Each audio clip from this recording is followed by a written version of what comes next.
What is this, Lady Ada? Hey, everybody, and welcome to a nippy November. It's no longer October. November. Yeah. Show and tell. It's fall. Time for pumpkin spice and squash and show and tell. It's me, Lady Ada. With me is Mr. Lady Ada. We're both fall people. We like the fall. That's right. And we're going to host this half an hour of joyous making and showing and telling, because that's what we're all about. We do this every Wednesday at 7:30 p.m. year-round. And we got some cool Adafruit folks. We're going to have some more folks. And it's just going to be all sorts of folks showing off what they're doing. So want to kick it off? Yeah, if you're watching this here, you can always go on our Google Plus event page, and you'll see the link to join. It's also in the live video chat right here. And we're also on Discord, adafruit.it/Discord. So let's kick it off. No, Pedro, what did you print this week? Whoa, nice t-shirt. It's retro. Hey, yeah. That's the theme here. Yeah, so we've been 3D printing some stuff, of course, but I've been doing more CNC milling, and I've been kind of playing around with Eagle and that sort of thing. And one of the things you run into when you mill copper is it starts to rust and oxidize. Can you guys hear us okay? Yeah. I'm just amazed by your copper. Yeah, look at this copper, man. It has seen some stuff, huh? Yeah. So it's starting to oxidize, which is what happens.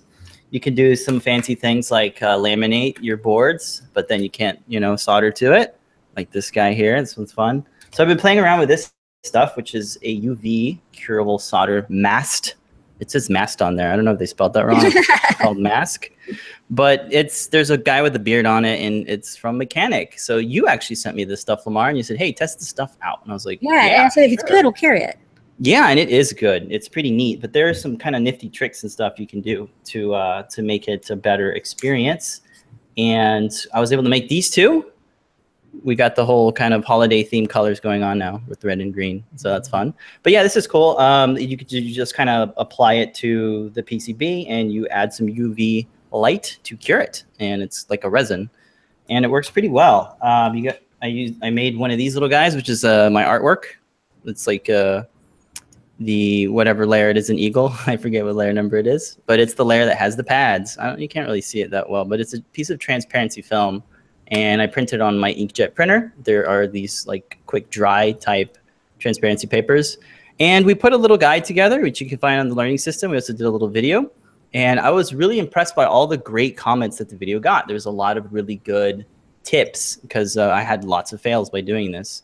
And, that's sort of the thing that is important to showcase is when things go wrong and you try to kind of figure out why they went wrong and people can help. So that's really cool. So check that out. It was a good learning experience and a little bit of a journey. And I'm smarter for it. So I'm happy to have made these, which is a lot of fun. Yeah, I think it's like, sometimes you watch YouTube videos, especially like cooking videos, and it's just like, and now we've made like a beautiful rainbow cake, and you're like, that's I can't even like make brownies, how is that possible? So I think it's good to show like, hey, here's a promised thing, like, oh wow, UV mask, and here's how hard it is to actually use, but that's okay. Here's 5 tries later, I got it working. So I think that's good and makes for a healthy community. Exactly. Okay, we'll be playing some of your videos and more on Ask an Engineer tonight, and good work on the 3D Hangouts. Thank you so much. Every week on Wednesday. Yeah. Yes. All right. Next up, JP. Hey, so that's a really great segue talking about our successes and failures, because I wanted to share a little failure I had right after my live stream last week. So I'm working on my drink chiller, and I'm going to work on that a little more on the live stream tomorrow also. So this is a Peltier cooler that I'm using to chill a shot of delicious beverage to make it more palatable or more drinkable and more enjoyable. So in putting it together, there were a couple wires that I had not soldered. I had just twisted together because I planned to pass them through a panel as I build the enclosure for it. And at one point, that really came back to haunt me because I shorted something on this trinket, and I don't know how well you can see it, but there was a fire. I actually saw flame, not just smoke, but flame, as that 12-volt line, which was the wires I twisted together were for the power supply that runs the pump and the Peltier, touched one of the pins on the switch that I use to run into like a normal digital pin on the little trinket. So that was bad. So I use this as a cautionary tale, but I also quickly, once I desoldered that trinket and put a fresh one onto the board, where everything else was, I went and grabbed one of these little snap action connectors to use instead. So even though it's a temporary thing, it uses these little levers that you can click up. If you've never seen these before, these are great. They can handle a pretty serious amount of current. This one is for joining 5 wires together. We also have a version that does 3, and there's probably others out there. But it's a lot better than the twist together and then like spread things out on your bench so that nothing touches, because sometimes that goes wrong. So luckily it was like a $9 mistake and a little bit of time to desolder that. So it wasn't too bad, and no one got hurt. It did stink pretty bad. So I'm going to continue on with that project tomorrow on the live show, which will be at 4 o'clock Eastern time. And then I also wanted to give a little preview of, so we've been in heavy Halloween mode, and Halloween was last night, and lots of fun. I actually had, I saw some poor kids get kind of scared at my screaming cauldron because I had that set out on the porch, and then I would hear someone come, and then I would open the door and say Happy Halloween. But I saw some kids who had like just experienced the thing growling at them because I had about 5 different sounds on them. So I felt a little guilty, but it worked really well. But now I'm starting to get into holiday mode for the winter holidays. And something I found at the craft store are these little do-it-yourself snow globes. And they're pretty cool. It's the sphere. It's got a little jar lid on the back, and then it has a circuit playground inside, or at least now mine does. It has this little lid base that you can attach anything you want to it. Fill this with water and glitter, close it up. This part is sealed when you put pressure on it, so a little circuit playground and a battery goes in there. And so I have here's a demo of it just kind of going through some blinking patterns right now with a little Lego minifig that I put in there. And you can see my glitter going.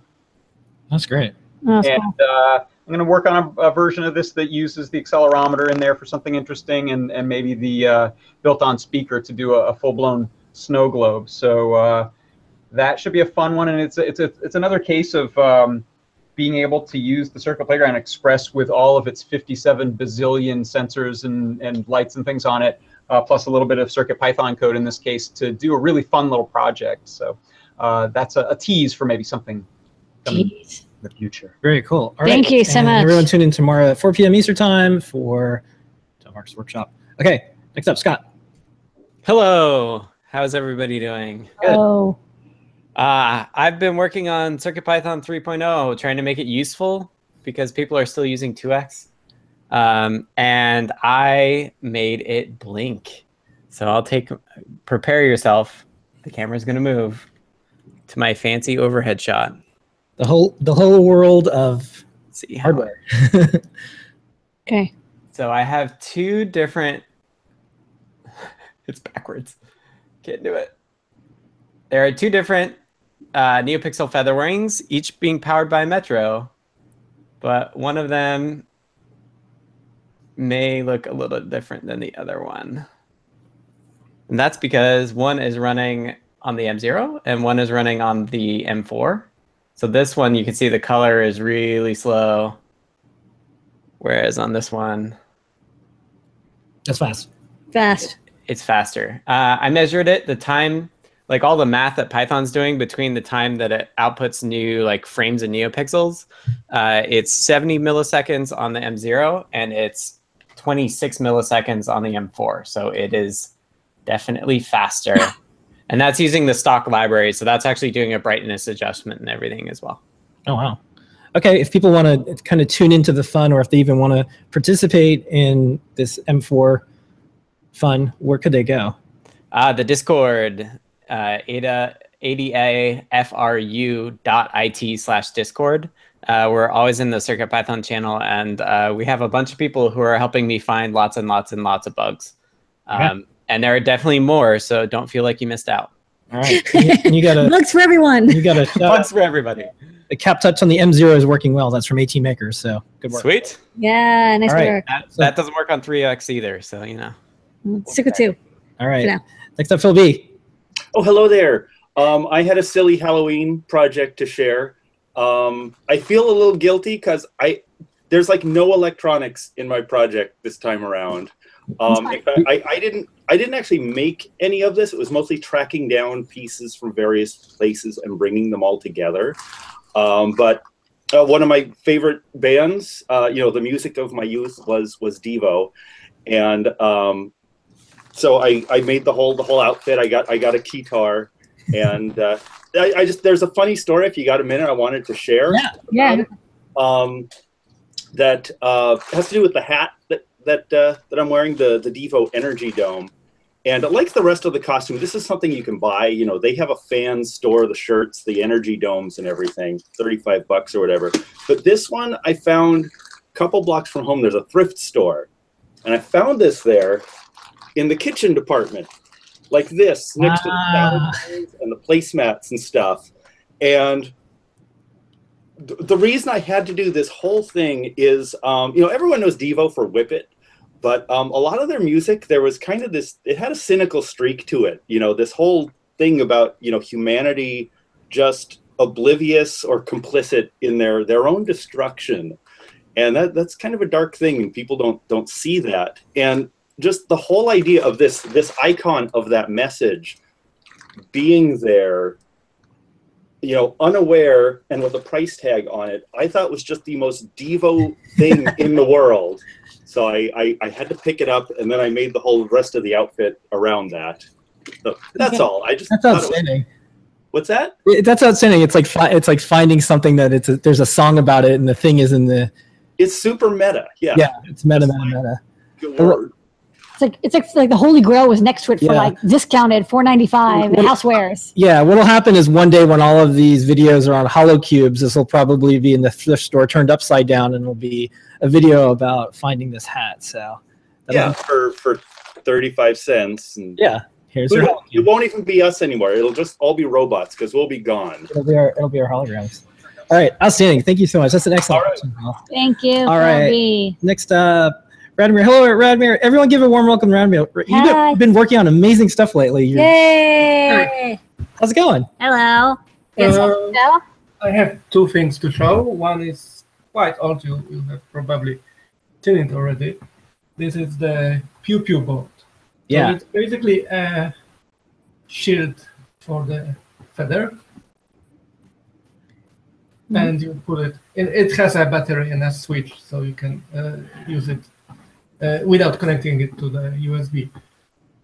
Put it on, you switch it on, and it has this small two-color, bicolor green and red matrix. And you program it with CircuitPython, of course. You can program very simple games, like shooting game that I'm working on. It's not yet finished. The colors don't really come out very well on camera. In reality, they are very, very juicy, nice red. It's not, the camera doesn't see them very well. And well, it fits in your pocket. You can play on the train or whatever. And this is on your Tindy store right now too, right? Yes, I'm selling those ships on Tindy. So if you want to get some, I only have a few of them left. So I'm going to update the design and release another version of those and make a few. And the nice thing is, because this is CircuitPython and because the library is quite simple, you can actually write a snake game in 50 lines of code, or I wrote Tetris in 100 lines of code. Wow. So it's, I suppose it's a nice thing for learning programming, for learning interactive applications actually. And yeah, I'm working on preparing workshops for those. So there is going to be a lot of work, you know, documenting it or properly coming up with the lessons and so on and so on. So it's just the beginning with the hardware. Okay. Well, let us know how we can help. We can have it on Learn. We can maybe help fund it. We can send you more hardware, whatever. Yeah. I'll send you a sticker. Well, you are helping a lot already, and especially, you know, by creating CircuitPython that I can build on top of. That's a great thing. Working out. And also the feathers, of course, and so on. So. Yay. Outstanding. And we have Feather M4 coming soon. All right. Do you have another demo? Yeah. So the other thing is actually something I always wanted to do. It's like a next step from this PewPew thing. It's an actual handheld game console. Dark in here. Oh yeah, that's cool. I will switch it. Oh. Yeah, I'm switching it off, on, and of course it doesn't work. Live demo. Oh my god. All right, I'll tell you what. You want to come back next week Okay. for part two? So I will tell about what it has. It's basically the same as the PewPew thing, except it doesn't work as a shield. It has its own microcontroller on it, and basically I ripped the Trinket M0 designs. I put the microcontroller from Trinket M0, and I also use this hacked Trinket M0 idea that was published where they put additional flash chip on here. So this is the Trinket M0 Hackspress Okay. thing, so that I have more room. And it has a like the ST7533 or something like that. The standard RGB SPI display. So because this display is SPI, still doesn't work. Okay, sounds good. Yeah, we'll come back next week and also bring that super cute Blinka that you're working on. There are some videos on the project page that Scott has linked, so you can see that.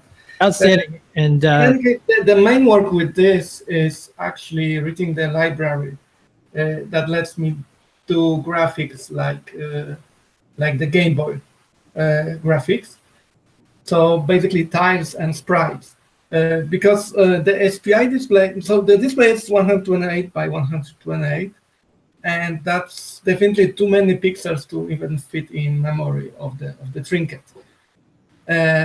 So we need to use tricks, and the tricks are basically the same as they did in Game Boy or in NES back then. So using tiles and using like separate sprites and things like that.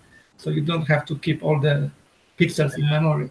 You just render it live as you send it to the display. And I have most of that done already. Yeah, the demo I have here, that doesn't work. Yeah, come back next week and show it. And thank you again for all your help with CircuitPython and MicroPython. I hope that by next week I will have actually some example game working. Yeah. Outstanding. All right, big round of applause, everyone, for Radomir. He's been doing so much stuff with MicroPython, CircuitPython. All right. Next up, Z-Bones. Z-Bones. How is it going, Z-Bones? Got pumpkins. Doing good. So last month when I saw you guys, while I was waiting for it, I had an idea. And so what I ended up doing was I took the one with the pie eyes and I put a live microphone. And I put a speaker in his mouth and was talking to a live microphone. I put a CircuitPython next to the speaker and ran the lights up into his mouth. So whenever I talked, his mouth lit up. And when kids came up to trick or treat, scared the pants off them. Lots of fun with it. And it was all thanks to your guys' pie eyes. That was an awesome project. I just wanted to tell you guys that I loved it. And not only that, I actually did end up making some little 3D boxes to put them in to keep them from the pumpkin from getting them all wet and stuff. So that was my first 3D print. You know, it taught me some new stuff. So it was really fun working with the project. All right, Z-Bones, your projects are always delightful. Thank you so much. We'll send you out a sticker, of course, and if you have any photos, send it to us. We'll blog it up. Yeah, I tried to record the whole thing, and that's where I ended up failing. The live stuff worked off great. The kids loved it, but my recording, the audio was a little off, so I'm going to try to see if I can clean some of it up and post it, but I don't know. We'll see how it goes. Yeah, drop us a link. No matter what, email support, and we'll send you out as seen on the show and tell sticker. You can put it on the pumpkin as it rots. Okay. Next. Thank you. We're going to go to Jeff. Hey, Jeff, how's it going? Good. Good to see you all again. Hey, Jeff. So this will be a quick demo. I know other folks have done Stranger Things lights. I had a little twist I hadn't seen others do, so I thought it was worth demoing. But but I connected mine up with SMS, so I can text my messages to my Stranger Things lights. Oh, that's cool. So, and if you can maybe see my message at the bottom of the phone there or not, it says trick or treat. So then when I hit go, then hopefully it'll come through pretty quickly. It usually does. All right, the demo gods are in my favor here. So it does a little attention getter so that you know to watch the lights, and then it'll play out the message. So that's a good idea, because it's like, hey, something's about to happen. Yeah, exactly. Spirits have a message. Yeah, so the reason that I did this exercise was, well, one, it's just kind of cool and fun, but also I wanted to get some experience with AWS IoT. So in order to do that, I needed a board that was capable of that. So a little bit of work. Actually, I tried last year, didn't quite get it to work in time for Halloween, but this year I got the Wicked Feather working with it. So that's been great, and it has a little OLED on it. So if I really want to cheat, I can go and just see the message on the screen before it plays out on the lights. But that's over there in the corner. Sweet. That's an excellent use for Wicked Feather, because it's one of the few things that can work with the AWS stuff. Yeah, it was the first hardware super secure. supported thing. Yeah, because they have the SSL certificates. Yeah, I tried with the ESP32 as well. I didn't quite get it to work because I don't think the regular MQTT library works on that. There's a PubSub one or something. I don't know. I wasn't able to find a solution to it, so I went back to the Wicked that I already had on hand anyway. All right, Jeff. Well, email support@adafruit.com. We'll send you out an S, on the show and tell sticker. You can put it like right by the S or something over there. I have one. I just got my last one. It's upstairs on my kit box. So thanks a lot, guys. You can collect one for each letter. That's all good. All right, we're gonna wrap up. We have 2 more people. We're gonna Colin and then Adam, and then I think we got through everyone. Yeah. Hey, Colin. Hey, Colin. Hey, how you guys doing? Yeah. As you may or may not know, I'm a big fan of color organs, making, the old name for making lights sync up to music. So I had these, I'm just gonna have to pick up the webcam, I think, here. Had these Selenite crystals. These are, wow, this is very bright. These are basically, I'll turn down the brightness here, but big, inexpensive crystals that you can't see. Here we go. And they're very light. They're very clear, and they're translucent.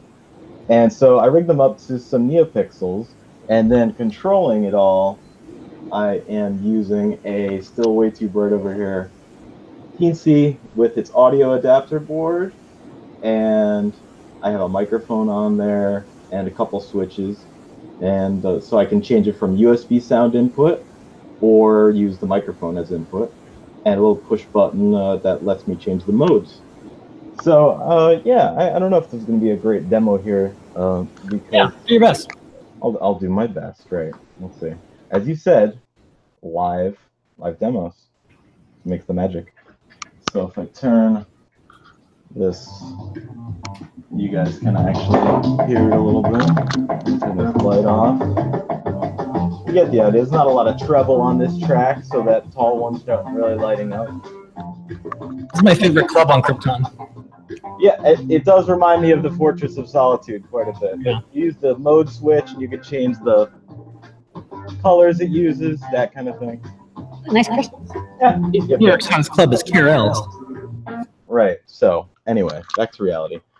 All right. Yeah, it's fun, and I'll be sticking it inside the bottom of this wooden case, and I already made a gap in the back, and I'll put a panel on there, and we'll have all our switches and buttons panelized, and life will go on. All right. Thank you so much, Colin. Thank you. Okay. Next up, Adam, play us out. Well, hello there. Yeah, so, play us out. As you might be able to tell, I have a working scanning electron microscope sitting in front of me. Though, despite its best efforts, it's still working. So this is the new JSM 35 I got. It's working compared to my ISI, just absolutely beautifully. I've got it on some chips right now, and I seem to have just lost focus. So if you give me a second to get it back. As I said, despite its best efforts. But it's compared to my old microscope, and why can't I get anything back right now? This is weird. The live demo, there we go. Hopefully you can see that okay, but shockingly, this, and you kind of tell I'm surprised I am, this thing's working out amazingly well. I can crank the magnification up to crazy highs. Like we're at 1800 times, and I can take it up to thousands and thousands of times magnification, which is something my old ISI microscope never could do. So here, I'll pull the camera back a bit so you get an idea of what I'm doing right now. But it's a little bit bigger of an instrument than my other one. The control panel is much more fun to use, as you can kind of see. So we can go ahead and flip it into slow, and we'll decrease mag real quick. Go ahead and decrease that again. So right now I've got this big wafer in here. This is actually one of the ones that you guys gave me. So we can actually see some really cool details of it. I don't know exactly what's going on here because silicon's weird, and it's hard to figure out exactly what any one thing is. But I mean, this thing is, compared to what my ISI could do, it blows right by that.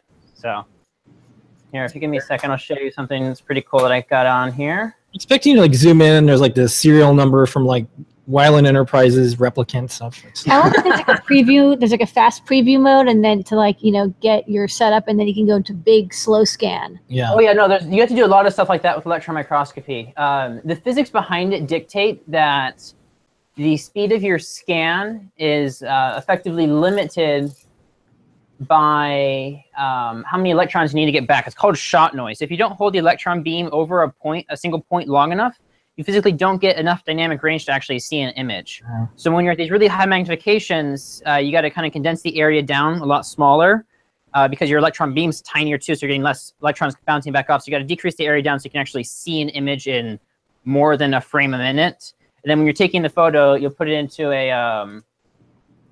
like a really slow scan mode, and you'll just kind of slowly go down across the screen. Well, that makes sense. So I mean, as you can see though, this instrument, it's here. Let me get out of this photo mode real quick. Compared to my ISI, it's incredibly powerful, but it has one kind of big problem with it right now. If you will notice, half the screen is a streak, which is significantly less than optimal for a variety of reasons. And for a long time, I was looking at, okay, is the horizontal sync pulse on the on this image? Because I mean, there's still image data over here, and you can see that it's like, because it's a streak, it's not just a blink, so it's not just garbage over there. So I was looking at the horizontal sync pulse, seeing as that wasn't lining up, and I spent probably 2 or 3 days trying to diagnose that. But unfortunately, I didn't really do a good job isolating the error. Because if I go back into a reduced area mode here, you can see that as I scan my reduced area mode across the screen, the reduced area is lining it perfectly. Like I have reduced area set to center, and it's center, which means my horizontal sync pulse is fine, and the streak's still showing up. So that indicates it's a problem with my deflection systems. And I'll try to finish this up pretty quickly here, but the deflection systems basically have to swing negative and positive with it. And I think I've lost the negative side of part of my deflection system, because you can't use a transistor to go negative and positive. So you got to go through a giant list of schematics now and water-cooled electronics space and all sorts of stuff to try and find where's the dead transistor. So it's going to be a fun game. All right. But no, it's outstanding. It's working amazing. Like I can, I've hit 18,000 times magnification with this thing already, which is ludicrous for me. I mean, I've never been able to go past like 7,000 times with my ISI. So this is great. It's a good instrument. It's a lot of fun. All right, well, come back next week and keep working on it.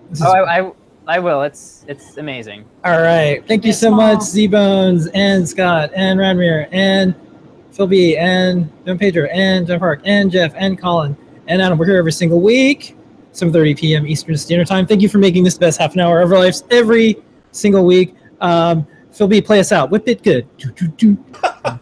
No, I don't keep batteries in it. Maybe or sing the new song. We'll see everybody on Ask an Engineer in a few minutes. Bye, everybody. Bye, folks. Bye-bye. Happy post-Halloween.